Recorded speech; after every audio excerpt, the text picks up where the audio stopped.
তার বাবা হচ্ছে শুরু করে, এবং তার বাবার সাথে আরেকটা ভুয়া সাংবাদিক, আপনারা হয়তো জেনে থাকবেন ইতিমধ্যে সে জেলে আছে আমার করা মামলায়। তো তার বাবা হচ্ছে সেই সাংবাদিককে এবং তার মাকে তাদের বাড়িতে নিয়ে যায় এবং আমার গ্রামের বাড়ির ঠিকানা পর্যন্ত দিয়ে দেয়।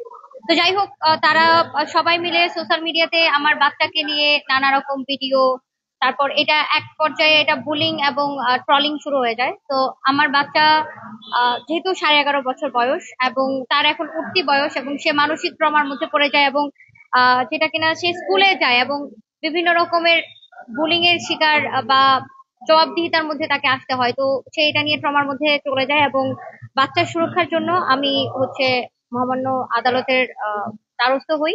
এবং আহ, আজকের এই অর্ডারটা আমার কাছে মনে হয় যে একটা দৃষ্টান্ত তৈরি হবে, যে বাচ্চাদের নিয়ে সোশ্যাল মিডিয়াতে, শুধু আমার বাচ্চা না, অনেক বাচ্চাকে নিয়ে সোশ্যাল মিডিয়াতে যে মানে বুলিং গুলা হয়, আমার কাছে মনে হয় এগুলা বন্ধ হওয়া উচিত। এবং আমি মহামান্য আদালতের এই অর্ডারে আমি সন্তুষ্ট, এবং আমি ধন্যবাদ।